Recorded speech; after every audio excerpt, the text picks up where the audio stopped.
Welcome to Changing Higher Ed, a podcast dedicated to helping higher education leaders improve their institutions.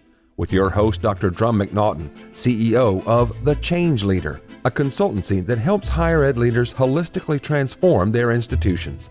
Learn more at changinghighered.com. And now, here's your host, Drumm McNaughton. Thank you, David. Our guest today is Daniel Oppenheimer, Director of Public Affairs for the UT Austin College of Liberal Arts and author of two books, Exit Right, The People Who Left the Left and Reshaped the American Century, and Far From Respectable, David Hickey and His Art. Dan recently hosted a conference at UT Austin called Civil Discord, a unique collaboration between three academic entities in Austin that share a commitment to free speech, civil discourse, and the urgent necessity of connecting across scholarly, political, partisan, and ideological lines. Civil Discord was a series of moderated arguments on issues of great public significance, featuring some of our nation's best scholars and writers, including New York Times columnists, best-selling authors, and leading academics. Dan joins us today to talk about the conference, its impact, and how it can be a model to bring the various voices in America's colleges and universities together for civil discord. Dan, welcome to the show. Thanks for having me. It's great to be here. My pleasure. You just did something that I think was amazing down at the UT Austin, your conference called Civil Discord. You brought together three very differing opinions into the same room, and you had a great conversation. Yeah. Talk about that today, but before we get to that, tell us a little bit about yourself and how you got to the position where you could actually pull something like this off. Sure. I'll give you the brief capsule version of my autobiography. So I trained, I guess, as a journalist. I was a religious studies major in undergrad at Yale. I mentioned that just because this is a higher ed discussion. And then I got my master's of fine arts in writing, nonfiction writing at Columbia. Worked for a few years as a journalist at a weekly newspaper and then got a little burnt out on that. Moved to Austin, Texas, and started working for the University of Texas at Austin, which is what I've been doing for the last 17 and a half years in communications, public relations. I think this is maybe my fifth different position at the UT Austin family, which is kind of how it works. UT Austin is big, and to move up, you really kind of need to move around. The job that I'm in now is Director of Public Affairs for the College of Liberal Arts at UT Austin, which is the second biggest college at UT. The first is Natural Sciences, and then liberal arts. We have, I think, about 11 or 12,000 undergrads, and then another 1 or 2,000 graduate students, about 800 faculty. So I'm in charge of the normal things that comms directors are in charge of. Our website, we have a college magazine, alumni magazine. We put out twice a year, media relations, public releases, a certain number of events. Yeah, and then I still do my own stuff on the side as a writer about politics and culture. I had a book that came out in 2016 about prominent Americans who went from the left to the right of the political spectrum. And then I had another one that came out in 2021 on a art writer who I'm a big fan of, and I occasionally write freelance books and politics stuff for, I think most recently I was writing something for the Washington Post for their book section. So that's who I am in a nutshell. That's kind of how I got here. Well, that background enables you to see very disparate points and perspectives from not an antagonistic perspective, but what can we find in common, I would think. Yeah, definitely. I was raised, just to get really autobiographical, I was raised in a very left-wing household. My dad was involved in politics. My grandparents on one side were Communist Party members, sort of in the 20s through the 40s. So I was raised in a very political household. My parents' friends, a lot of them were lefties. And I think probably I'm broadly kind of on the center left still, but I grew up and kind of had all of my critiques of the left and dissatisfactions with it. And so then I went and ended up writing this book that really was an exercise I guess, in sort of political empathy. So it was about people, some of whom came from similar circumstances to me, were kind of either raised on the left or sort of came of political age on the left, a lot of them as communists or socialists of one stripe or another, and then rejected it. I haven't, as I said, I haven't totally rejected it, but I have a lot of empathy for people who do. And so, yeah, that's kind of I don't really think I have a brand, but to the extent I have a brand, it's kind of being able to talk across political divides and trying to understand where people come from, kind of all stripes. And I think that is so critical in today's society, but especially in Texas, where you have very liberal universities and very conservative government and other places as well. It is always a party in higher ed politics in Texas. I say, ironically, yes, that's right. We have a kind of pretty typical faculty.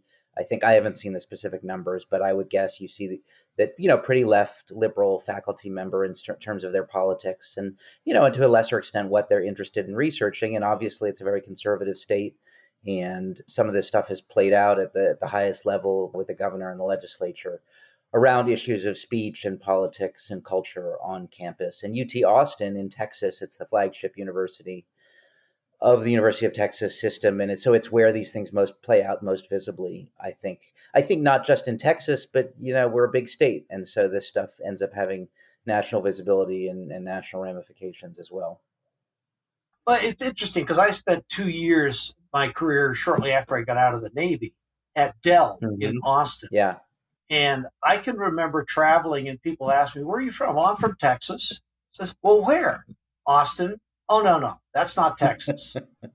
Yeah, it's fun. Yeah, I know what you mean. It's funny, but I grew up in Massachusetts, so it's certainly Texas to my mother, who still hasn't quite gotten over the fact that I left Massachusetts for Texas. It's a complicated state. Austin's a complicated place too, and probably has gotten more complicated in terms of its political profile in the last 10 years. It was a really good piece in the New Yorker, I think it was last year, Lawrence Wright, who lives in Austin, is a great writer, that was kind of about the new Austin or the ways that Austin has changed. And one of the things he wrote about is, yes, it's still kind of a deep blue city, but it's also become a destination for, I don't know if you'd say conservative, but a certain type of, the podcaster and comic Joe Rogan moved here from California. Elon Musk maybe sort of moved here, or at least moved a lot of his operations here. So there's also these other strands, this kind of techno futurist libertarianism that's really kind of taken root in Austin as well. And then the legislature's here. So yes, it's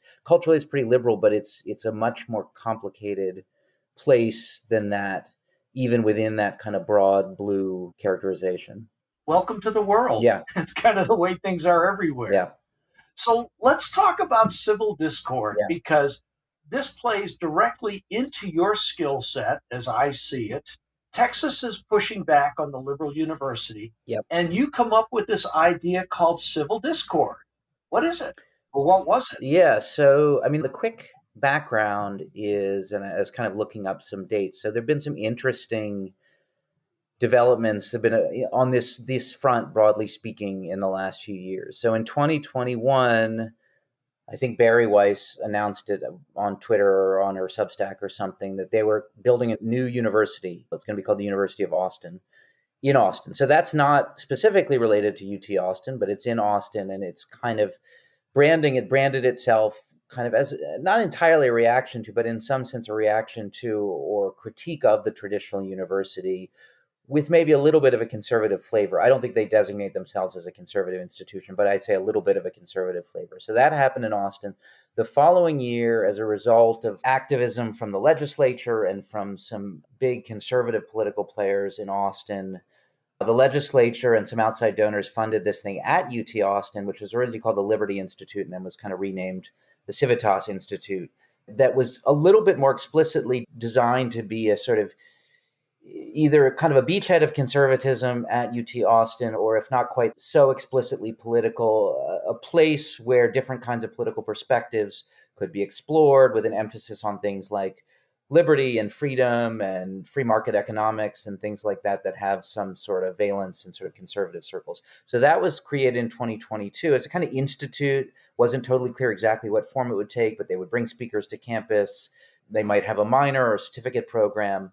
And then the following year, last year in 2023, I'd say in response or following on sort of further activism, agitation from some of those same folks who have felt like maybe the Institute wasn't sufficient to do what they wanted to do at UT Austin. The UT Regents announced the creation of this new school of civic leadership. And this school is just the, units at UT Austin, their schools or colleges. We're a college of liberal arts. That's a school of civic leadership. It's not a super important distinction. So that's a much bigger entity. And the Civitas Institute, I think probably, I'm not sure officially, but I think probably will end up as kind of an entity within that. But that's going to be much more like a traditional academic entity that has undergrads enrolled and has majors and minors and things like that and faculty. So all of this is in the background. All this is going on top of which you have all of the national speech stuff. You have the aftermath of October 7th when the Harvard president and the Penn president get dethroned after coming before Congress to talk about speech and Israel and Palestine and anti-Semitism on campus. You have legislation in various state legislatures, including Texas, anti-diversity, equity, inclusion legislation, other kinds of legislation focused on what's perceived of as a liberal bias at the university. So all of that is background. The now dean of the new School of Civic Leadership was giving an internal talk at UT Austin to communications folks, that sort of community of folks at UT who do the kind of work that I do, and was talking about a culture of academic freedom and free speech on campus, and started talking about how beyond having the right policy from his perspective, which is a policy that protects academic freedom and freedom of speech, that in order to really sort of walk the walk and not just talk the talk, you need to be modeling it. You need to be living it. You need to be having experiences and modeling for your students and faculty and staff what it's like to disagree across partisan, philosophical, ideological lines. And he said that in a sort of abstract way. And my colleague and I think said in that meeting, raised my hand on Zoom and said, well, would you commit now to doing something with the College of Liberal Arts kind of in that space? And he said, sure. And so it kind of went from there. I went and I said that in a pretty provisional way. I hadn't talked to the dean about this yet. But after we got off that meeting, my colleague and I kind of hashed out what maybe we were thinking about and brought it to my dean. And she said, that sounds like a great idea. She'd been in a lot of conversations with Justin Dyer, who's the now dean of the School of Civic Leadership. So she met with him and they sort of agreed to do something like this. And I think that was in the fall. So from our perspective on academic time, this all happened very rapidly. The event, Civil Discord, was March 21st and 22nd. So we had to then pull together what that was going to be. Mm-hmm. And you also included the University of Austin in there. Yes, that was the other piece. That was a little bit of a later addition, but kind of under the same kind of theory of talking the talk and walking the walk, which is we have this new entity on campus. It's small. It has been granted license by the state of Texas to issue degrees. It's not officially certified because that's just, I think, intrinsically a multi-year process. And so I don't know when they're going to be officially certified, but it's a small institution that punches way above its weight in the sort of national discourse. They don't even have students. Their first class of, I think, 100 students is going to be enrolled in the fall. So they're a small entity. They're renting a building downtown, but they're high profile in the sort of national discourse. And we thought it was a real opportunity, reaching out to them and collaborating with them as well on this. We thought it would be a real opportunity to show that we really mean it when we talk about having these conversations across different lines. So we reached out to them. They were really happy to do that. I mean, I think, in fact, this conference was the first, I don't even know what it means to call it official, but was the first sort of official public co-branded collaboration between UT Austin and the University of Austin, though there have been a lot of smaller, less formal things that have been happening between the two institutions. We're not really rival institutions. We do different things. We have different missions. The scale is totally different. I think when you get down to the actual level of where people are living and teaching and talking, we all pretty much get along. But I think at a bigger symbolic level, people could imagine us as rivals, which was actually useful for our purposes to sort of demonstrate that we meant what we said. So you've got UT Austin, very liberal. Mm-hmm. You've got Civitas, or the School of Civic Leadership now. Yeah. And then you've got which is very right. And then you've got University of Austin, which has its own kind of model of politics to be determined, it sounds like. Yeah. So you've got three different perspectives coming together. You put together this conference. How did you structure the conference? You had to have ground rules, I would think, so it didn't devolve into a shouting match. Yeah. And I should say, just out of consideration for my job security, none of these institutions are officially anything politically, right? I mean, UT Austin College of Liberal Arts doesn't have a sort of explicit politics in that way, nor would I say at the administrative level we have an implicit politics, but it certainly is a community that leans left if you just look at the people who constitute it. Nor do I think the School of Civic Leadership or University of Austin are imagining themselves explicitly as conservative entities. But I'm not going to pretend that we don't all have kind of flavors that people perceive. But to answer your question, we thought of it as a series of very loosely structured dialogue. Our criteria was we wanted two people on either side of an issue of public significance, I think was how we classified it, and then there would be a moderator. We didn't want to do a sort of formal debate structure. I think partially what we wanted to model was people talking to each other and with each other and disagreeing, but doing it in a way that was more conversational. And the first thing we did, it ended up being a little bit hybrid in terms of how we programmed it, but the first thing we did was we put out a call to faculty at UT Austin to propose panels, and we got some of our panels that way, and then we just sort of programmed the rest ourselves. And what we ended up with was 5 of these panels on 5 different topics, each of which had at least one of the 3 people was a UT Austin faculty member or staff member, and one of them was external. We wanted to make sure we brought people in from the outside. And then the third could be either of those things. So I think all of them really ended up being 2 UT people and 1 external person. So you had a moderator and then 3 other people? 2 other people, moderator, and 2 other then, people. Pro and con, or position X and position Y, kind of opposite each other. We did have ground rules, but really they were not super highly specific. I think everybody who was involved, and I don't think this was accidental, we were not looking for real bomb throwers. We weren't looking for people who would want to take something off the rails. I mean, we thought about that. We talked to people, we provided guidelines, but they were pretty loose and just kind of like, hey, we all know why we're here, and it's to disagree, but to do so respectfully. I think more of our thought and sort of gaming out of scenarios had to do with if we had conflict or issues from the people who attended.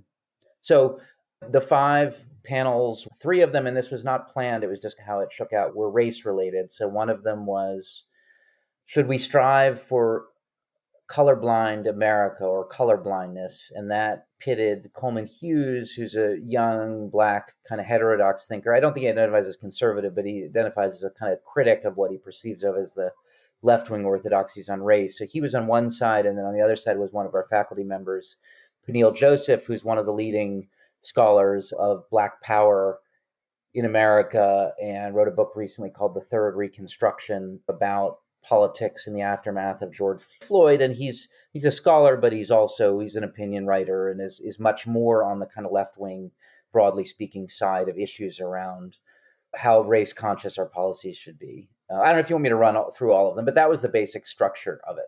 Yeah, I'd like to hear what the other panels were about. So that was one of them. The other 2 on race, we had one that had 2 colleagues. They had been actual colleagues and had co-taught a course called Race in the American Story, but were coming from different political perspectives on the proper way to construct the narrative of American history is. And the way that they framed their debate was 1619 or 1776, the true founding of America. And obviously that's a reference to the 1619 Project. So they talked their discussion, and they actually have co-authored a book about race in the American story where they get into some of these issues. So theirs was about which date provides the sort of proper frame or sets the proper stage for how to understand the American story. And then the third one on race was between John McWhorter, who's a columnist for the New York Times and I think on faculty at Columbia University, and our dean of the undergraduate college on whether anti-racism has gone too far or not far enough in the university. So sort of issues of diversity, equity, inclusion. And McWhorter recently wrote a book called Woke Racism. He's very much a critic of a lot of what he perceives of as woke left-wing policies at the university and elsewhere. And then his counterpart on this, Rich Reddick, just wrote a book on being a leader in the space of diversity, equity, inclusion in higher education. He's a scholar of race in higher education. He's an education researcher. So they talked about issues of DEI and in the university. And then the other two were New York Times columnists Ross Douthat and Michelle Goldberg had a conversation about, is liberalism doomed?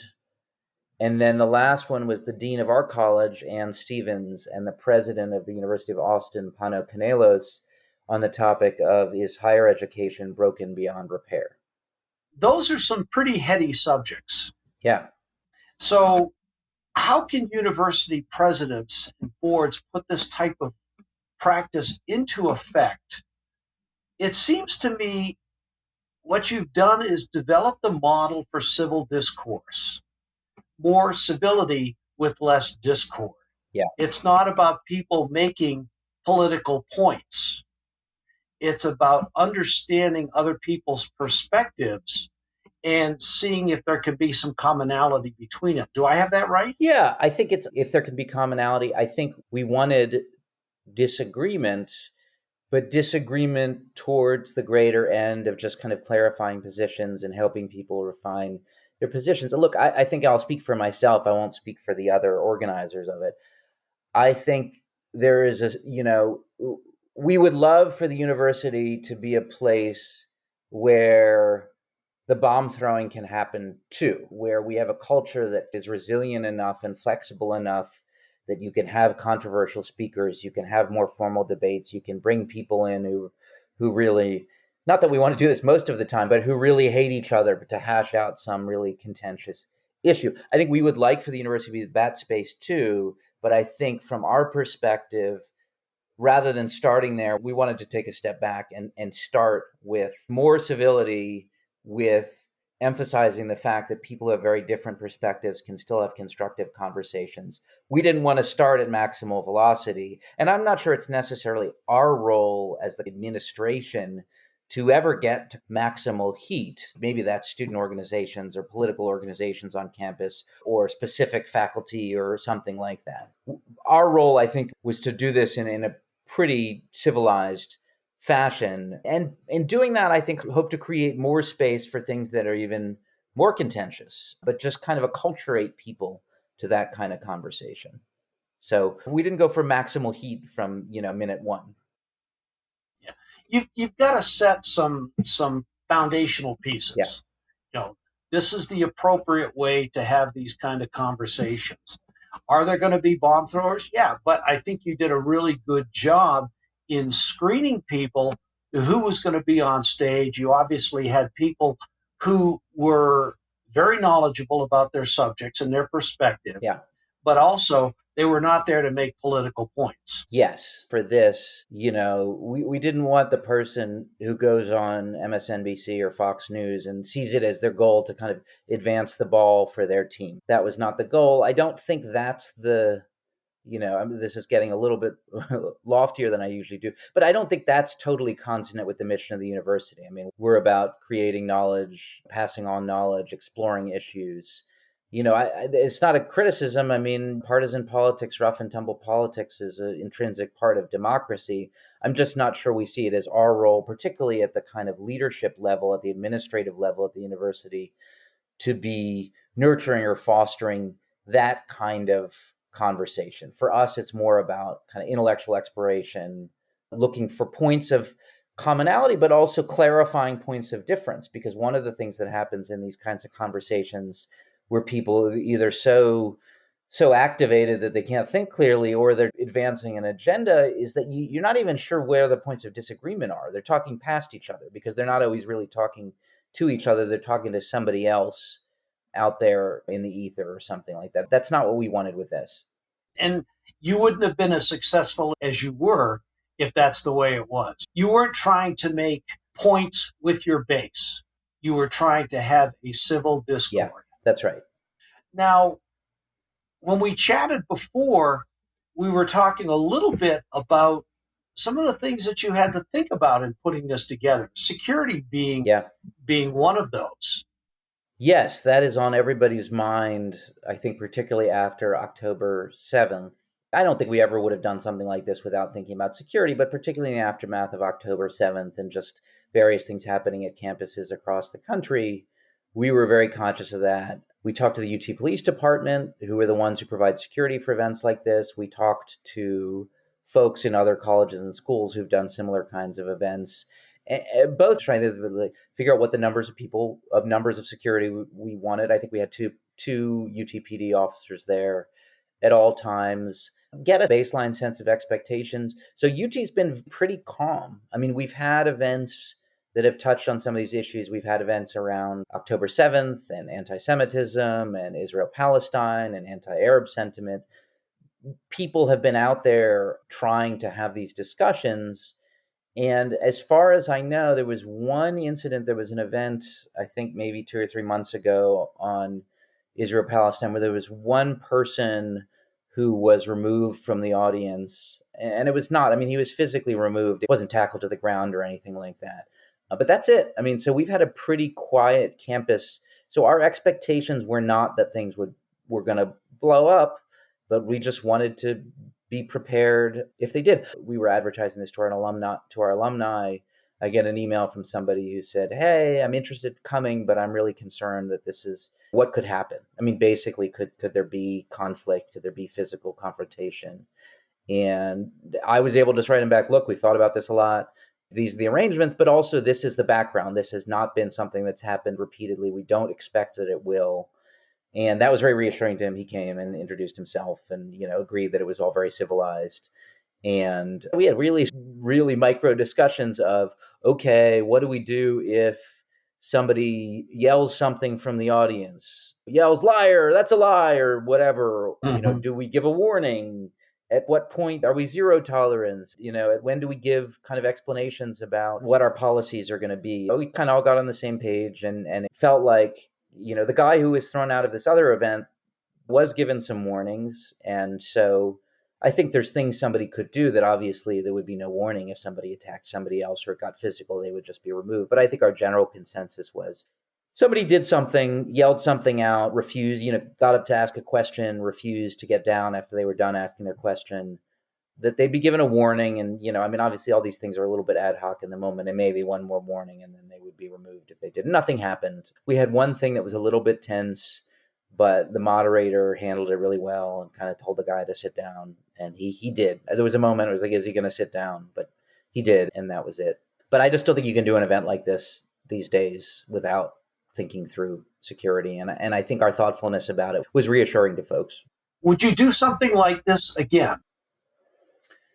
Yes, I don't know if we are or not for a variety of reasons, but we might. I actually haven't debriefed. I think I have a meeting next week with the dean where we'll sort of do our debrief on this event and talk about if it's something that we want to do again. I think we definitely would. I don't think we were scared off from doing it. I think we felt like it was constructive and, people enjoyed it, and we made a lot of good connections, and it just felt like it was a success on all fronts. We had our critiques. We would probably revise it in certain ways, but we felt kind of empowered to do something like this again. In fact, I was sort of sufficiently, I don't know if the dean will be on the same page with this or not. I felt like we could probably push into even more hot topics if we did it again. We could touch on Israel-Palestine and things. I think we've had enough experience at the university now that we could do it again. I think the question will be, when we sit down to think about whether we want to do it or not, is how important is it or not? I think a lot of universities have kind of woken up to the notion that doing these kinds of things is important, and you're seeing a lot of it, and you're seeing a lot of people really rise to the occasion. It felt really significant and important to do this at the moment that we decided to do it. But these politics are changing all the time. Will it feel as essential? Will other people have stepped into the breach and be doing so much of this kind of stuff that our energies are better spent elsewhere? I don't know. And also, I don't know. That's a very campus by campus thing. Like, I've seen a lot of good stuff happening at UT Austin. I think there's a lot of places where a lot of really good stuff in this space is happening because people have realized they need to be doing it. But there may be campuses where things are too tense or nobody's willing to step forth and organize something like this where it's really essential. So for us, I think it's a question of more whether it makes sense for other reasons than that we've been scared off from doing it. I think we've been kind of validated in doing it. What advice would you give to a college who wants to do something like this? I think what worked for us was a mix of control and openness. I think it was important that we put the call out to our faculty, asking them to propose panels, but we kept the kind of decision making about what panels we would do kind of in our control. The deans of liberal arts and the civic leadership and some other folks like me. So we kept the control for what it was going to be in our hands, but we were pretty transparent about what we were doing and what the process was. We were pretty open to feedback and proposals from people on the outside. We tried to announce it as early as possible. I did get emails from faculty who were frustrated with us for doing it. I think there were various critiques from different angles, but I think we gave it enough time and there was enough transparency that we were able to manage things.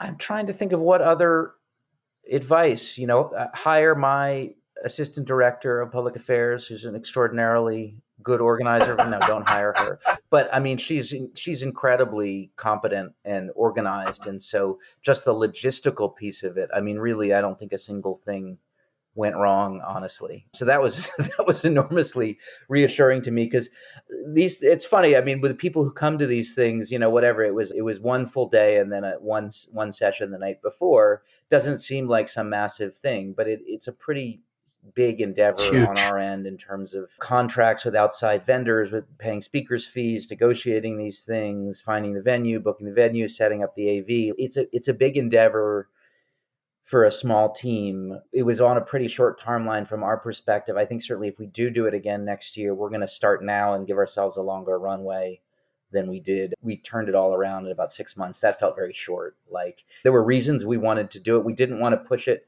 into the fall because that's when things are gearing up for the legislative session. The Texas legislature meets for 6 months every other year.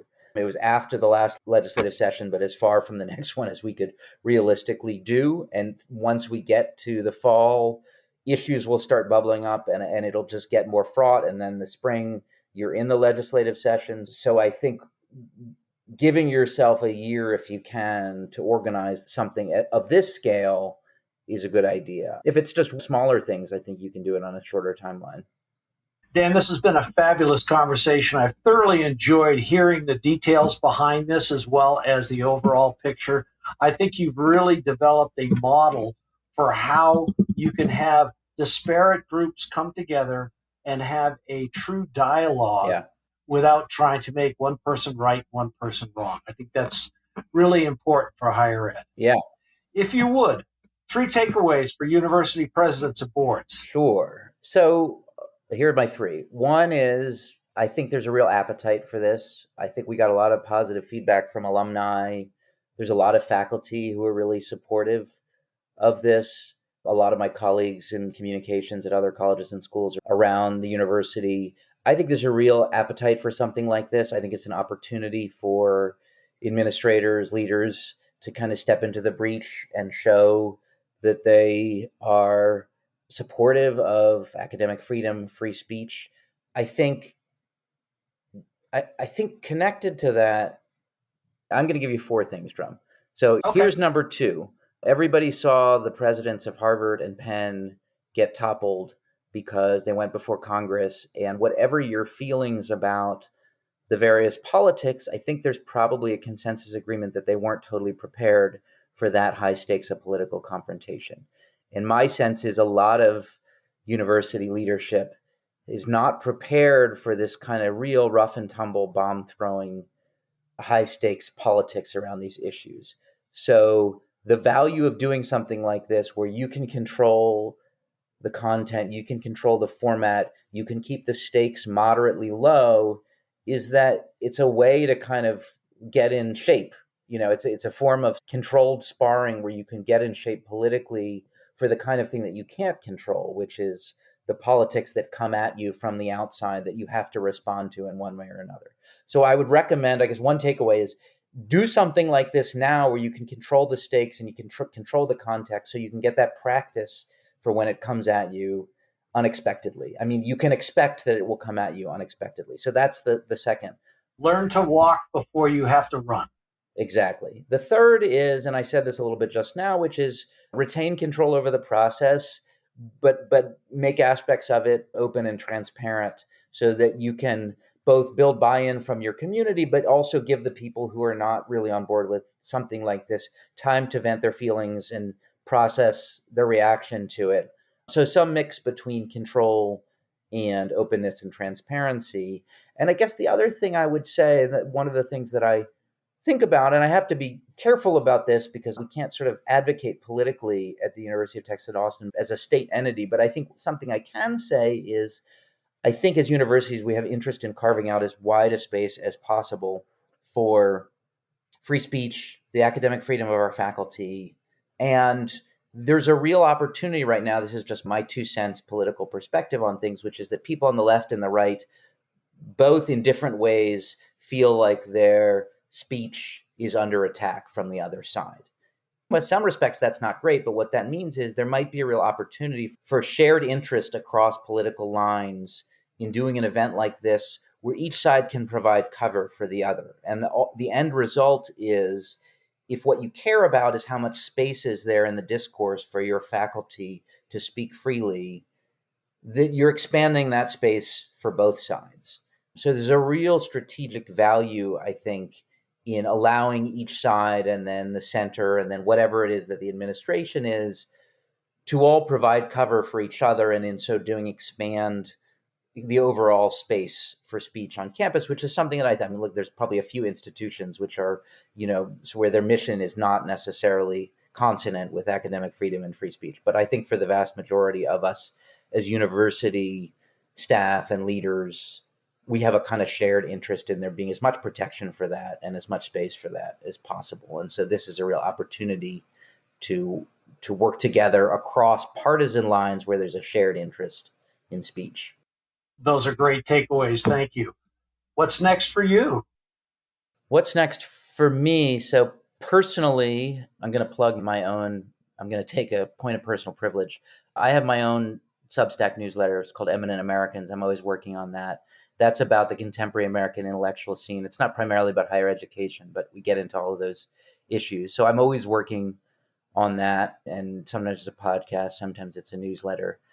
On the professional front, we just wrapped up the spring issue of our alumni magazine. It's off to the printers, so that'll get out there in the world.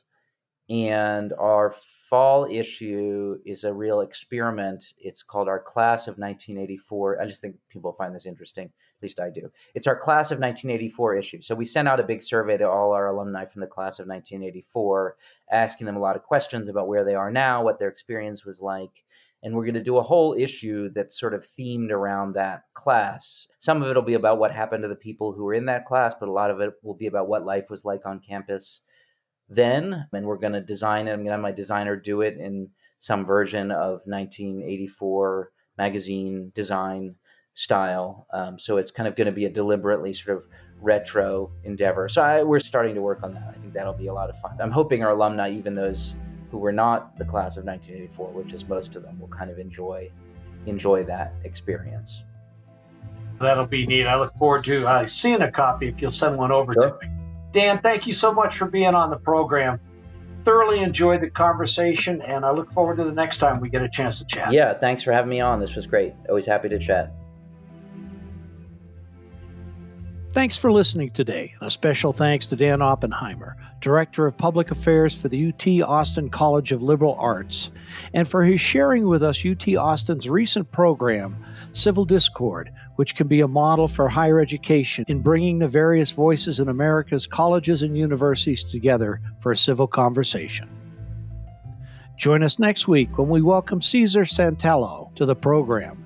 Cesar will be joining us to talk about how universities and colleges can use design thinking, or what we call systems or holistic thinking, as a model for organization change, one that enables rapid innovation while mitigating resistance to change. Thanks again for listening. See you next week.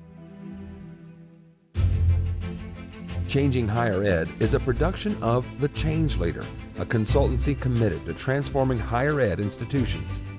Find more information about this topic, along with show notes on this episode at changinghighered.com. If you've enjoyed this podcast, please subscribe to the show, and we would also value your honest rating and review.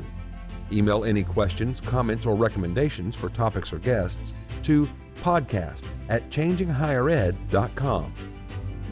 Changing Higher Ed is produced and hosted by Dr. Drumm McNaughton, post-production by David L. White.